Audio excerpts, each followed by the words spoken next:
بسم اللہ الرحمن الرحیم۔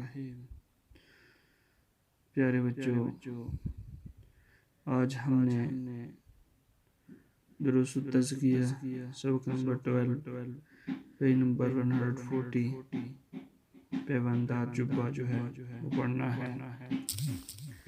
خلیفۃ المسلمین حضرت عمر بن خطاب رضی اللہ تعالیٰ عنہ کا واقعہ ہے کہ ایک دن عراق اور بلاد فارس فتح کر کے اسلامی لشکر کے چند جوان آپ کے پاس حاضر ہوئے تو آپ نے ان سے روح گردانی کی اور کچھ غلام نہ کیا۔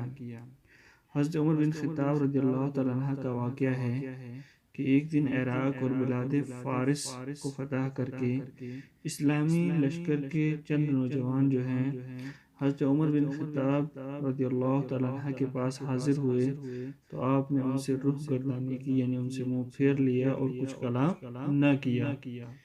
ان نوجوانوں نے یہ شکایت آپ کے صاحبزادے حضرت عبداللہ بن عمر سے کی۔ جب ان نوجوانوں سے حضرت عمر نے کوئی بات چیت نہ کی، ان سے منہ پھیر لیا، تو اس وقت ان نوجوانوں نے آپ کے صاحبزادے یعنی آپ کے بیٹے حضرت عبداللہ بن عمر سے شکایت کی، تو انہوں نے فرمایا کہ امیر المومنین نے تمہیں ایسا لباس میں ملبوس دیکھا جسے رسول اللہ صلی اللہ علیہ وسلم نے زیب کن فرمایا، نہ آپ کے خلیفہ حضرت ابوبکر صدیق نے۔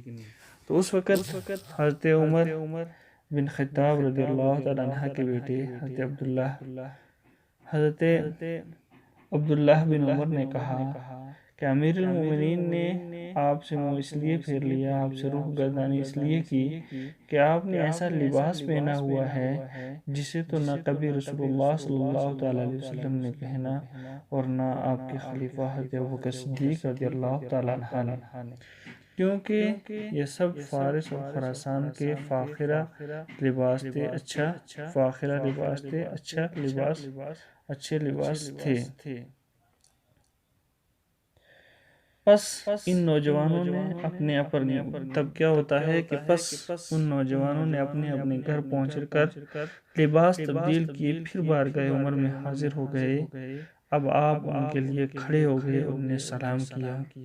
جب نوجوانوں نے یہ بات سنی تو وہ اپنے گھر چلے جاتے ہیں، اور گھر جانے کے بعد وہ لباس تبدیل کرتے ہیں، اور تبدیل کرنے کے بعد پھر حضرت عمر بن خطاب رضی اللہ تعالیٰ عنہ کے گھر پہنچتے ہیں تو حضرت عمر ان کے سامنے کھڑے ہو جاتے ہیں اور انہیں سلام کرتے ہیں اور ان سے معانقہ کیا، ان سے ملتے ہیں۔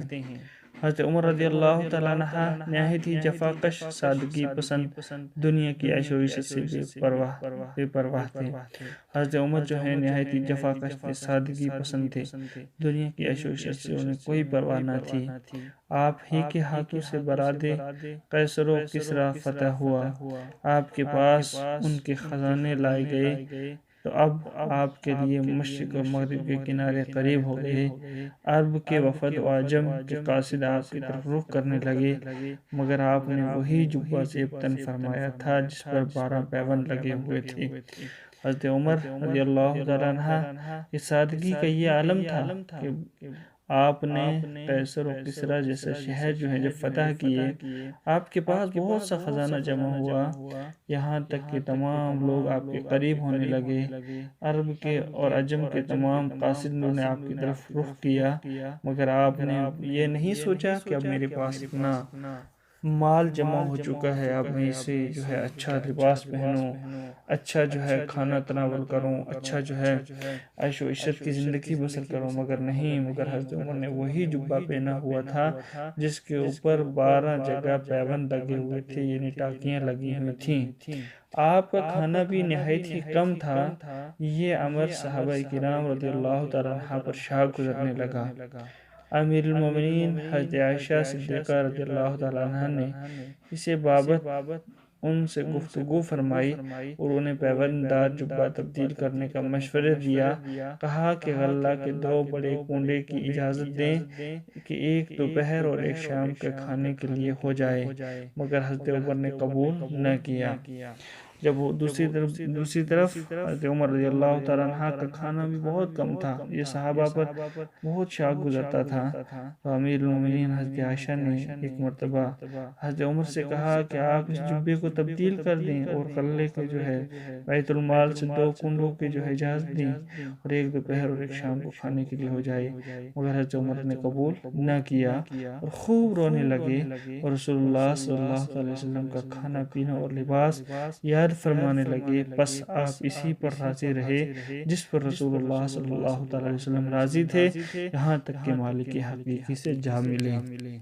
تو یہ تھا ہمارا آج کا سبق، جس کا خلاصہ کلام یہ ہے کہ حضور صلی اللہ تعالیٰ علیہ وسلم کی زندگی ہمارے لیے ایک بہترین نمونہ ہے، اور اس کی مثال حضرت عمر بن خطاب رضی اللہ تعالیٰ عنہ ہیں کہ جنہیں اللہ تعالیٰ نے بہت سارا مال و جائیداد بھی عطا کیا، سب کچھ عطا کیا، بڑا مقام عطا کیا، مگر پھر بھی حضرت عمر رضی اللہ تعالیٰ عنہ اسی کے اوپر رہنا راضی رہے جس پر رسول اللہ صلی اللہ تعالیٰ علیہ وسلم راضی تھے، اور یہاں تک کہ آپ مالک حقیقی یعنی اللہ رب العزت سے جا ملے، اس دنیا سے رخصت ہو گئے، اس دنیا سے انتقال کر گئے، مگر پھر بھی حضرت عمر اسی پر راضی رہے جس پر رسول اللہ صلی اللہ تعالی علیہ وسلم راضی تھے۔ اب دیکھیے ہمیں اس کے الفاظ معنی دیکھنے ہیں۔ پہلا لفظ ہے فتح۔ فتح کا معنی ہوتا ہے جیت۔ دوسرا لفظ ہے لشکر۔ لشکر کا معنی ہے جماعت۔ روح گردانی۔ روح گردانی کا معنی ہے منہ پھیر لینا۔ زیب تن کا معنی ہے پہننا۔ لباس فاخرہ اچھے لباس۔ تبدیل بدلنا۔ معانقہ کا معنی ہے ملنا۔ عیش و عشرت آرام و سکون، اور مالک حقیقی یعنی اللہ تعالی سے جا ملے۔ اب اس کے کوششن و آنسر دیکھنے ہیں کہ حضرت عمر رضی اللہ تعالیٰ عنہ نے فوج کے جوانوں سے کیوں روگردانی کی۔ حضرت عمر رضی اللہ تعالیٰ عنہ نے فوج کے جوانوں سے کیوں روگردانی کی، تو اس کا آنسر ہے کیونکہ یہ سب فارس اور خراسان کے لباس فاخرہ میں تھے۔ کیوں کہ یہ سب فارس اور خراسان کے لباس فاخرہ میں تھے۔ صحابہ کرام پر کیا شاق گزرنے لگا، تو اس کا آنسر ہے کہ آپ کا کھانا بھی نہایت ہی کم تھا۔ یہ امر صحابہ کرام رضوان اللہ تعالی علیہم اجمعین پر شاق گزرنے لگا۔ حضرت عائشہ رضی اللہ تعالیٰ عنہ نے حضرت عمر کو کیا مشورہ دیا۔ ام المومنین حضرت عائشہ صدیقہ رضی اللہ تعالیٰ عنہ نے اس بابت ان سے گفتگو فرمائی اور انہیں پیوند دار جبہ تبدیل کرنے کا مشورہ دیا، اور کہا کہ غلے کے 2 کنڈوں کی اجازت دیں، ایک دوپہر اور ایک شام کا کھانے کے لیے ہو جائے۔ حضرت عائشہ کے مشورے کو آپ نے کیسے رد فرمایا؟ حضرت عمر نے قبول نہ کیا اور خوب رونے لگے۔ اس کا آنسر ہے حضرت عائشہ کے مشورے کو آپ نے کیسے رد فرمایا؟ حضرت عمر نے قبول نہ کیا اور خوب رونے لگے۔ رسول اللہ صلی اللہ علیہ وسلم کا کھانا پینا اور لباس یاد فرمانے لگے، بس آپ اسی پر راضی رہے جس پر اللہ کے رسول صلی اللہ علیہ وسلم راضی تھے، یہاں تک کہ مالک حقیقی سے جا ملے۔ تو یہ تھے ہمارے کوشچن اور آنسر۔ پہلے کوشچن کا آنسر ہے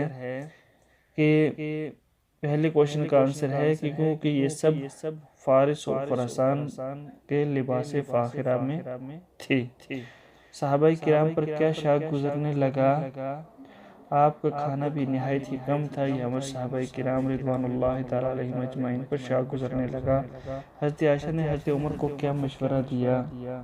ام المومنین حضرت عائشہ صدیقہ نے کہا کہ اس بابت ان سے گفتگو فرمائی اور انہیں پیوند دار جبہ تبدیل کرنے کا مشورہ دیا، اور کہا کہ غلے کے 2 بڑے کنڈوں کی اجازت دیں، ایک دوپہر اور ایک شام کے کھانے کے لیے ہو جائے۔ حضرت عائشہ کے مشورے کو آپ نے کیسے رد فرمایا؟